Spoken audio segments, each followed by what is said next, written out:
Shri K Sarunkumar, വയനാടിന്റെ കാര്യത്തിൽ ഈ പറയുന്നത് പോലെ അവിടെ ഒരു മത്സരമില്ല എന്ന കാര്യം സ്പഷ്ടമാണ്. കഴിഞ്ഞ രണ്ട് തെരഞ്ഞെടുപ്പിന്റെ വോട്ടിംഗ് രീതി നോക്കിയാലും അത് വ്യക്തമാണ്. പക്ഷേ അതിശക്തമായ മത്സരം ഉള്ള മണ്ഡലമാണ് ചേലക്കര. അവിടെ 77.40 കഴിഞ്ഞ തവണത്തെ പോളിംഗ്. ഇത്തവണ അത് അത്ര എത്തില്ല, 73, 74 മാക്സിമം എന്ന നിലയിലാണ് ഇപ്പോൾ നിൽക്കുന്നത്. ഇത്ര ശക്തമായ വാശിയേറിയ മത്സരം അവിടെ പുറമേക്കുണ്ടായിട്ടും ആ വാശിയും വീറും ജനങ്ങൾ പ്രതിഫലിച്ചില്ല, അല്ലെങ്കിൽ ജനങ്ങൾ അത്ര കണ്ടത് ഉൾക്കൊണ്ടില്ല എന്നാണോ? അല്ല, ഇപ്പൊ ഈ വയനാട്ടിൽ നിങ്ങൾ അങ്ങ് പുച്ഛിച്ച് തള്ളല്ലേ. കാരണം കഴിഞ്ഞ തവണ 2019 80% നിന്ന് ഈ തവണ 65% എന്ന് പറയുമ്പോൾ 15% കുറവാണുള്ളത്. അത് ഏറ്റവും ഗൗരവത്തോടെ തന്നെ കാണണം. 2024 ലോക്സഭാ തെരഞ്ഞെടുപ്പിലും രാഹുൽ ഗാന്ധിക്ക് ഭൂരിപക്ഷം 60,000 വോട്ട് കുറഞ്ഞു, കോൺഗ്രസിന്റെ വോട്ട് കുറയുകയാണ് ചെയ്തത്. അവിടെ ശരിക്കും ലീഗിന്റെ ഒരു പ്രചരണ യോഗം, ശരിക്കും UDFന്റെ പ്രചരണ യോഗത്തിൽ ലീഗിന്റെ പച്ചക്കൊടി കണ്ടപ്പോൾ ആ യോഗത്തിൽ പോലും പ്രവേശിക്കാതെ അവിടെ നിന്ന് വളരെ ധിക്കാരപൂർവ്വം ശ്രീമതി പ്രിയങ്ക ഗാന്ധി ഇറങ്ങിപ്പോയതും ആ യോഗം ബഹിഷ്കരിച്ചതുമെല്ലാം നമ്മുടെ മുന്നിലുണ്ട്. പിന്നെ എന്തിനായിരുന്നു ഈ വയനാട്ടിലെ തെരഞ്ഞെടുപ്പ് എന്നത് ജനം സ്വാഭാവികമായിട്ടും ചോദിക്കും. അവർ 5 വർഷത്തേക്കാണല്ലോ ജനപ്രതിനിധിയെ തെരഞ്ഞെടുത്തത്. ഏതെങ്കിലും MLA ലോക്സഭാ തെരഞ്ഞെടുപ്പിൽ മത്സരിച്ചുണ്ടായ ഒഴിവ് പോലെയല്ലല്ലോ.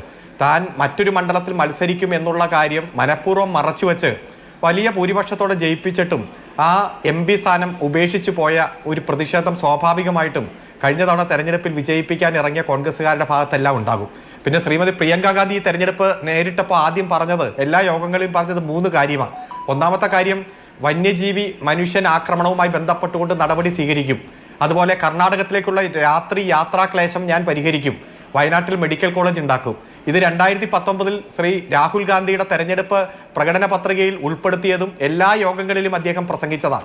5 കൊല്ലം ഇന്ത്യയുടെ പ്രധാനപ്പെട്ട MP ആയി പ്രതിപക്ഷ നേതാവ് എന്ന രൂപത്തിൽ അങ്ങനെ പ്രഖ്യാപിച്ചില്ലെങ്കിലും ആ രൂപത്തിൽ പ്രവർത്തിച്ചിട്ട് ഒരു നീക്കവും നടത്തിയില്ല. ഇപ്പോഴും വന്യജീവി ആക്രമണം അങ്ങനെ തുടരുന്നു. കേന്ദ്ര നിയമത്തിൽ ഒരു ഇടപെടലും നടത്താൻ കഴിഞ്ഞില്ല. കർണാടകത്തിലേക്കുള്ള യാത്രാ ക്ലേശം അങ്ങനെ തന്നെ തുടരുന്നു. അതുപോലെ മെഡിക്കൽ കോളേജിന്റെ സാഹചര്യവും നമ്മുടെ മുന്നിലുണ്ട്. അതുപോലെ ഈ ഉരുൾപൊട്ടലുണ്ടായി വലിയ ദുരന്തമുണ്ടായിട്ടും ഇന്നലെ ഒരു ചർച്ചയിൽ ഞാൻ ഇരിക്കുമ്പോൾ പറഞ്ഞത്, ഈ ഉരുൾപൊട്ടൽ ഉണ്ടായ ദിവസം രാഹുൽ ഗാന്ധി നഷ്ടപരിഹാരം കൊടുക്കണം കേരളത്തിനെന്ന് പറഞ്ഞു എന്നാണ്. പിന്നീട് ഇന്ത്യയുടെ പാർലമെന്റിൽ ഒരു ശബ്ദമുയർത്താനും അദ്ദേഹം തയ്യാറായില്ല. 4 പേരെ കൂട്ടി ഒരു പ്രതിഷേധം നടത്താൻ കോൺഗ്രസ് കഴിഞ്ഞ 96 ദിവസമായിട്ടും തയ്യാറായില്ല എന്നുള്ളത് ഏറ്റവും ഗൗരവമായിട്ടുള്ള വിഷയമാണ്. അതുപോലെ തന്നെ മേപ്പാടിയിലടക്കം UDF ഭരിക്കുന്ന പഞ്ചായത്തിൽ വിതരണം ചെയ്ത കിറ്റും അതിലെ പുഴുവരിച്ച ഭക്ഷ്യധാന്യങ്ങളും എല്ലാം നമ്മുടെ മുന്നിലുണ്ട്.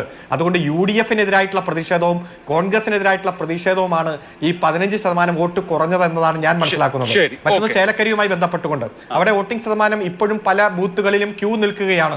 പലരും വോട്ട് ചെയ്തുകൊണ്ടിരിക്കുകയാണ്. അന്തിമ കണക്ക് വരുന്നതേ ഉള്ളൂ. നല്ല തെരഞ്ഞെടുപ്പ് പ്രചരണം തന്നെയാണ് ചേലക്കരയിൽ നടന്നത്. വോട്ടിംഗ് ശതമാനത്തിൽ വലിയ ഗണ്യമായിട്ടുള്ള ഒരു കുറവുണ്ടാകാൻ യാതൊരു സാധ്യതയുമില്ല.